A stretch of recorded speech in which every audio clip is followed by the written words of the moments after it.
विघ्नहर्ता श्री गणेश, श्री गणेश, श्री गणेश। अपने दूसरे पुत्र को स्नेहाशीष दिलवाने के लिए देवी पार्वती अन्य देवियों को भेजती है निमंत्रण। किंतु उधर देवर्षि नारद के मुख से पार्वती पुत्र की सुंदरता का बखान सुन शनिदेव भी नहीं रोक पाते स्वयं को। अब आगे।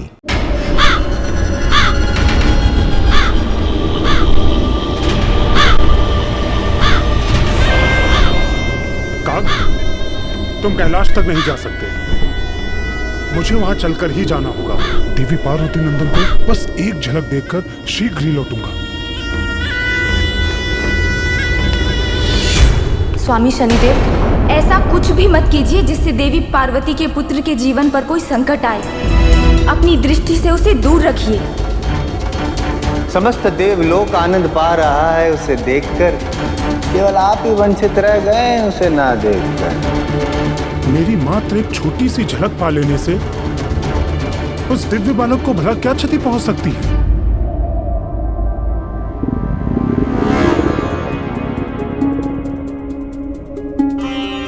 क्या हुआ पुत्र? पता नहीं माँ, अचानक मेरे उदर में हलचल हो रही है।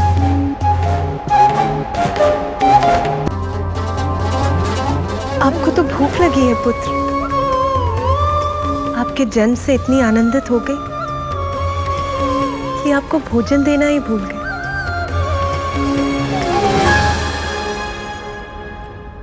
देवी कामधेनु,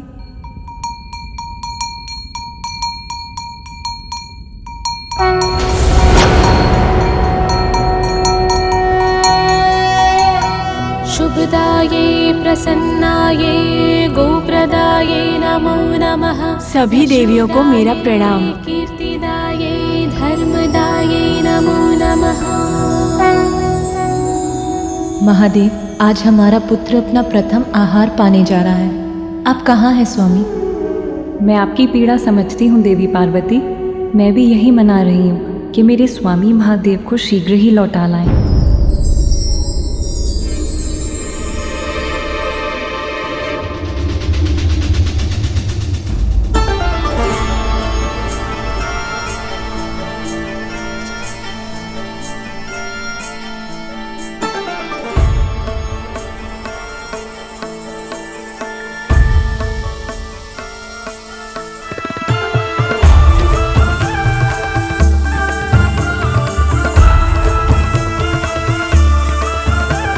मेरे प्रभु भोलेनाथ, इन पापी अधर्मी असुरों के मध्य रहने को बाध्य हैं। इसका दंड अवश्य दूंगा मैं इस गजासुर को। अपना क्रोध त्याग दो नंदी और इससे युद्ध के विचार को भूल जाओ, क्योंकि जो कार्य एक तिनके से संभव उसके लिए खड़क उठाने की क्या आवश्यकता है?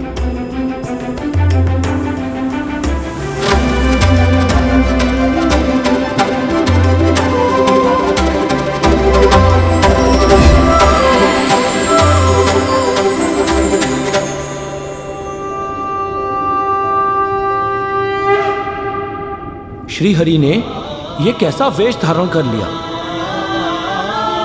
कैसा दिख रहा हो नंदी में? प्रभु, मैं भोले बाबा का गण आपकी माया कैसे समझूं? मुझे तो बस इतना ज्ञात है कि आप कुछ भी कर सकते हैं। जगत हित के लिए आप कोई भी रूप धारण कर सकते हैं प्रभु। जगत हित के लिए आज तुम्हें भी गाना होगा नंदी। आशा करता हूं कि तुम्हारा कंठ उतना ही मधुर है जितना कि तुम्हारा क्रोध।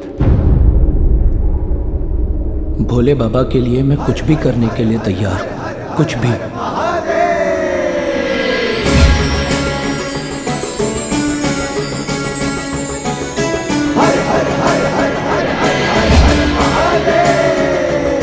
धन्य है आप प्रभु और धन्य है आपकी माया।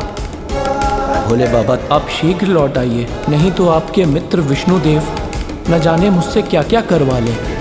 विष्णुदेव, नंदी के विपरीत कला तो मेरे कण कण में बसती है।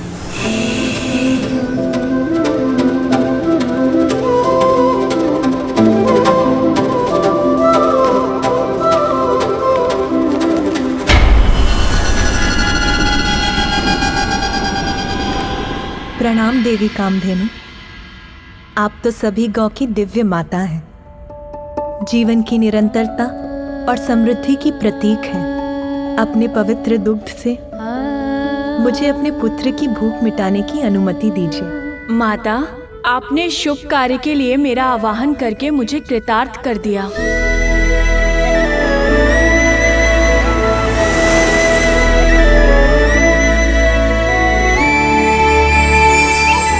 माँ, चलिए ना। हाँ हाँ चलो।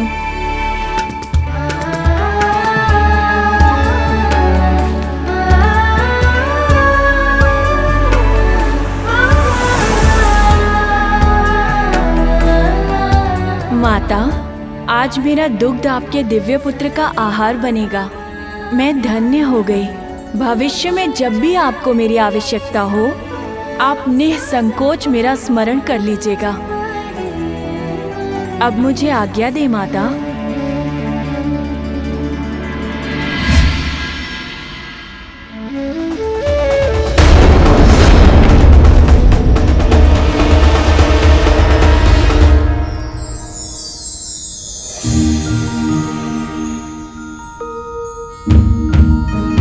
प्रतीत होता है पुत्र प्रेम में इतना रम गई देवी पार्वती कि ये भी भूल गई कि हम सब भी यहाँ हैं। पर इसमें उनका दोष नहीं। पुत्र प्रेम में माँ का रमना तो स्वाभाविक है। मेरे विचार से अब हमें इन दोनों को यहाँ पर एकाकी ही छोड़ देना चाहिए। आह, कितना पावन, कितना उजला, मीठी सुगंध वाला ये दुग्ध अवश्य अत्यंत स्वादिष्ट भी होगा।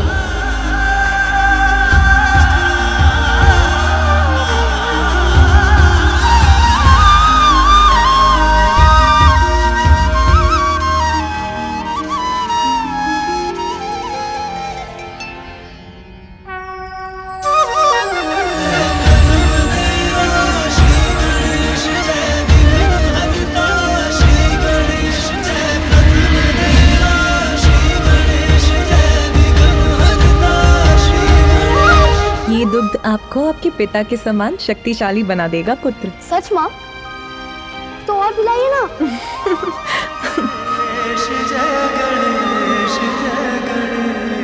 शीघ्र आपकी भेंट आपके पिता से होगी।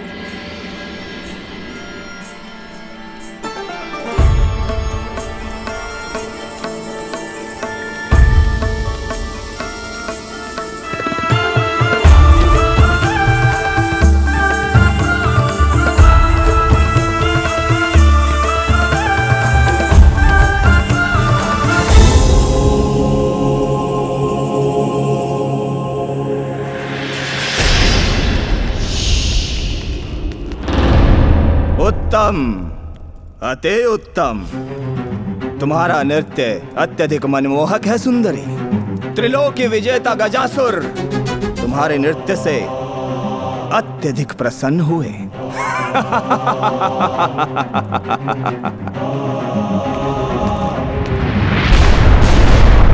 मदिरा।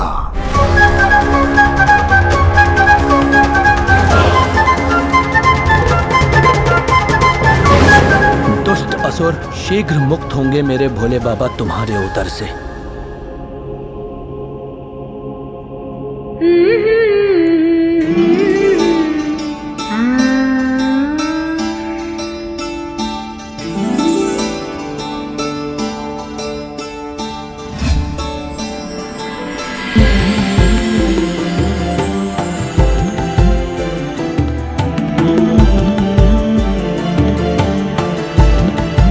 देवी रोहिणी।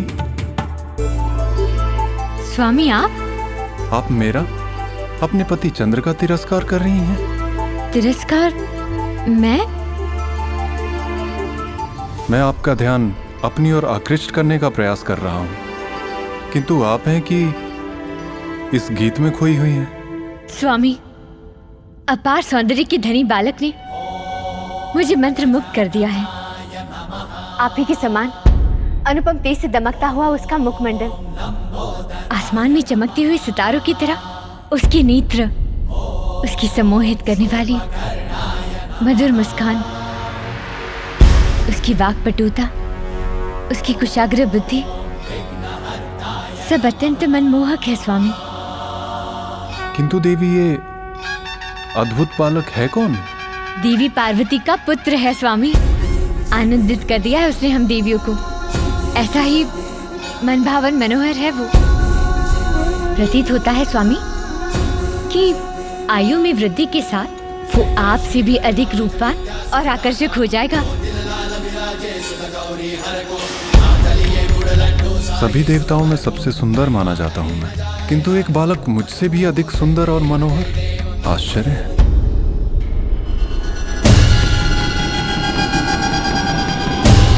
संध्या हो चुकी है। मुझे थोड़ी प्रतीक्षा करके रात्रि के अंधकार में छिपकर वहां जाना चाहिए ताकि कोई मुझे देख ना सके। रुको!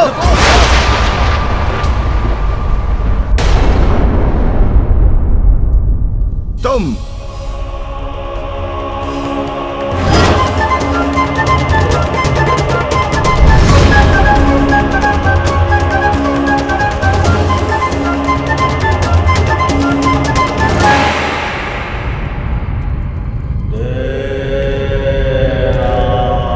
मेरी दृष्टि से कुछ भी नहीं छिपा है।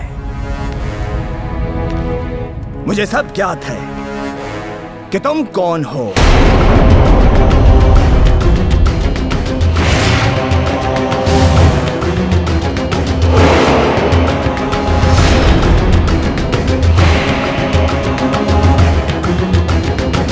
अवश्य तुम ही हो हमारा विशेष मनोरंजन।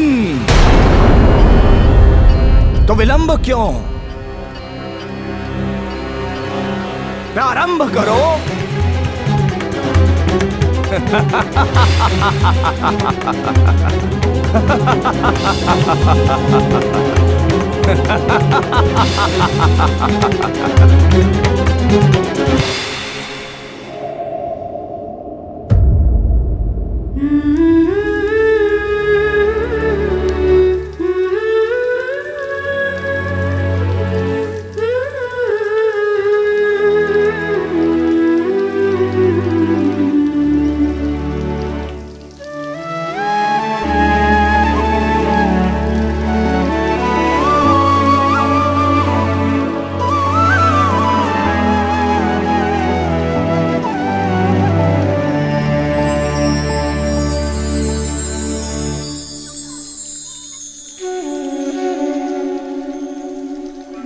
ये प्रकाश कहाँ से उत्पन्न हो रहा है? ओह, तो ये चंद्रदेव है। उचित था देवी रोहिणी का कथन। एक बालक का इतना दिव्य आकर्षक स्वरूप तो मैंने भी नहीं देखा।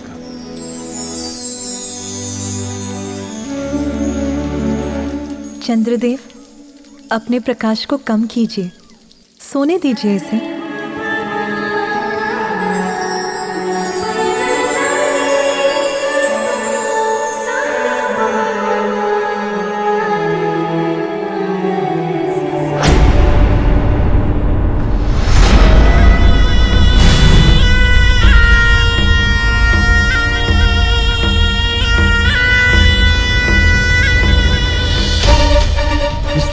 बिना अनुमति के भवन में मेरा प्रवेश तो अनुचित होगा।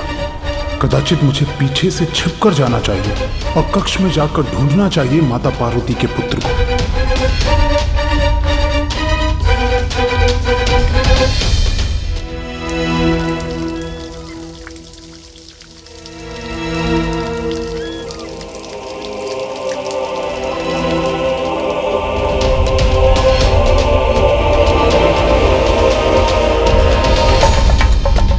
भला हो चंद्रदेव का, जिनका प्रकाश उसे ढूंढने में मेरा सहायक बनेगा।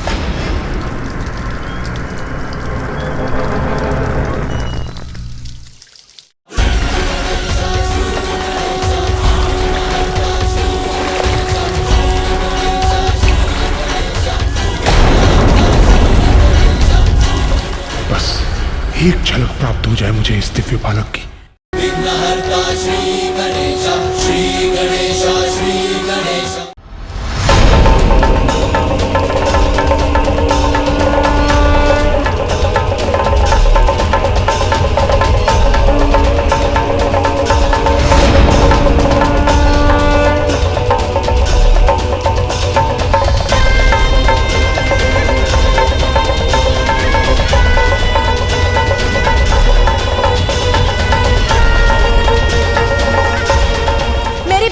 सुनेंगे तो मैं आपको श्राप देती हूँ। मेरे सिवा जिस पर भी आपकी दृष्टि पड़ेगी, दुर्भाग्य और विपत्ति से घिरकर उसके जीवन का विनाश होगा। कदाचित ये संकेत है, मुझे और आगे नहीं बढ़ना चाहिए। मेरी दृष्टि से उसका अनिष्ट हुआ तो मैं अपने आप को कभी क्षमा नहीं कर सकूंगा। चलो, अपने हृदय को तो मना भी लूंगा, किंतु माता पार्वती के कोप से कैसे बचूंगा? कदाचित मैं व्यर्थ ही इतनी चिंता कर रहा हूं। दूर से बस एक झलक भर देखकर अपनी दृष्टि फेर लूंगा, बालक के निकट तक जाऊंगा ही नहीं। ऐसे देखूं उसे, उसका मुख तो माता पार्वती के आंचल से छिपा हुआ है। संभव है यही उचित हो। मेरी दृष्टि इस बालक को संकट में ही डालती। कदाचित नियति को भी यही स्वीकार है।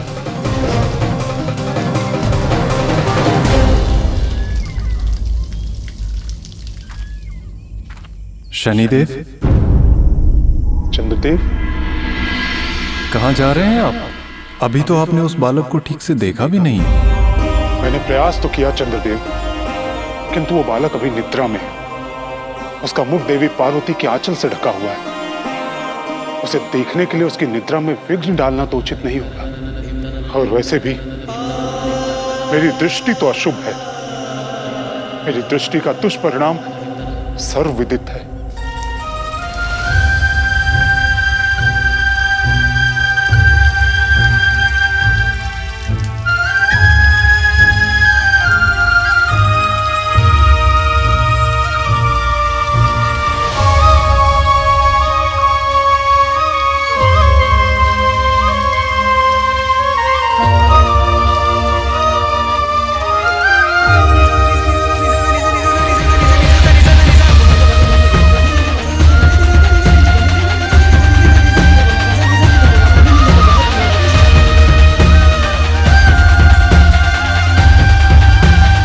शनिदेव, अब वो निद्रा से जागृत हो चुका है। जलाशय के जल से क्रीड़ा कर रहा है।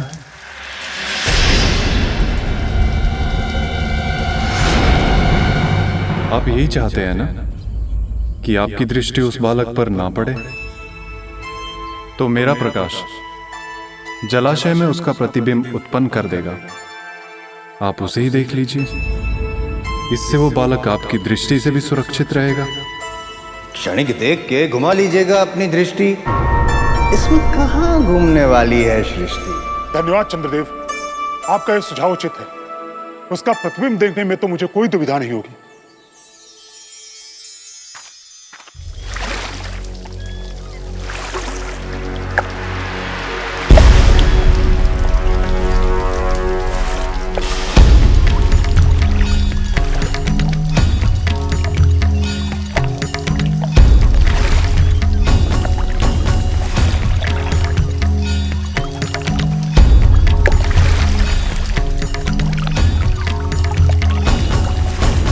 ये जल शांत और स्थिर होगा, तब तो इस बालक का स्पष्ट प्रतिबिंब देख सकूंगा मैं।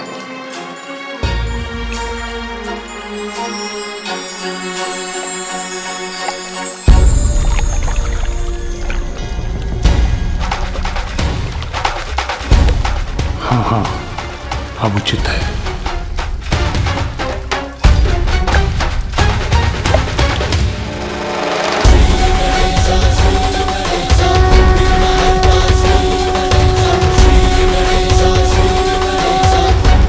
देवर्षि ने सत्य कहा था। कितना मनोरम रूप है इस दिव्य बालक का। इतनी मनोहर मुस्कान, मोतियों के समान चमकते दंत, नभ के तारों से टिमटिमाते उसके निर्मल नेत्र। अनुपम, अलौकिक है ये बालक।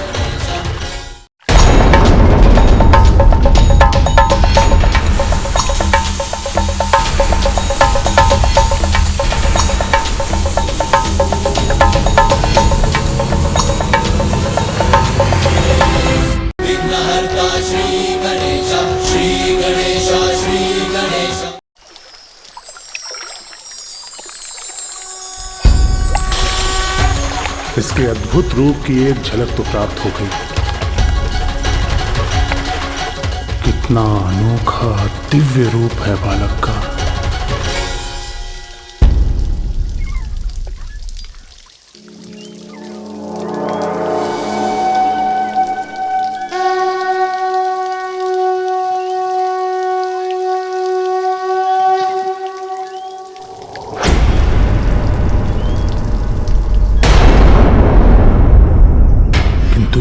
झलक देखकर तो तृप्ति ही नहीं मिली।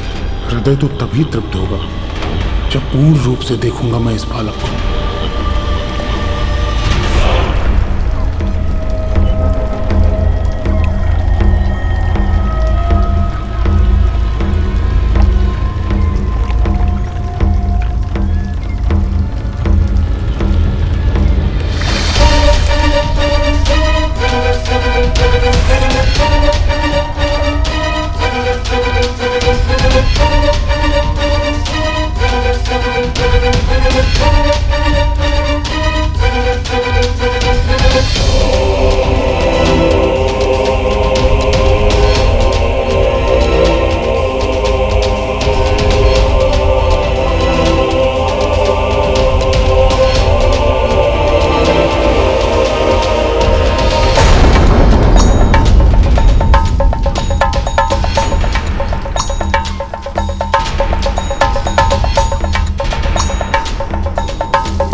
ये कैसा अनर्थ कर बैठा मैं।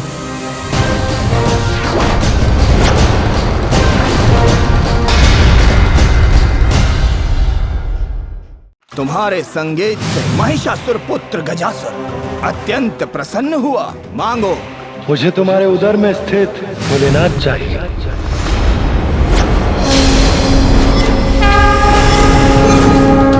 देवी पार्वती माता दुर्गा के रूप में। तुम्हारे संगीत से महिषासुर पुत्र गजासुर अत्यंत प्रसन्न हुआ। मांगो। मुझे तुम्हारे उदर में स्थित भोलेनाथ चाहिए।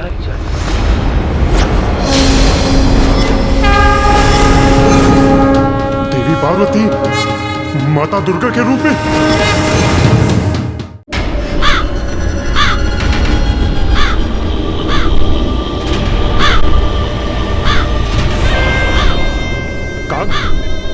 तुम कैलाश तक नहीं जा सकते, मुझे वहां चलकर ही जाना होगा।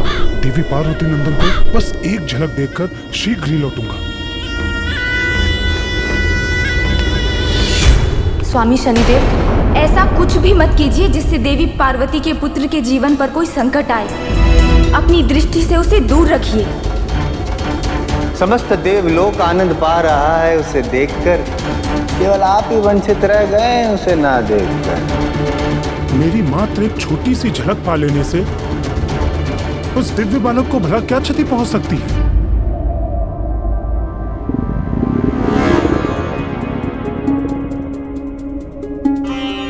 क्या हुआ पुत्र?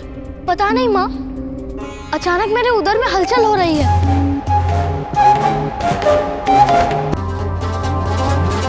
आपको तो भूख लगी है पुत्र। आपके जन्म से इतनी आनंदित हो गई कि आपको भोजन देना ही भूल गए।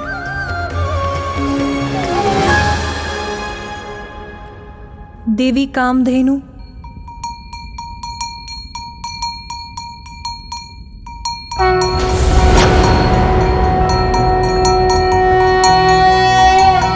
शुभदाये प्रसन्नाये गोप्रदाये नमो नमः। सभी देवियों को मेरा प्रणाम। कीर्तिदाये धर्मदाये नमो नमः।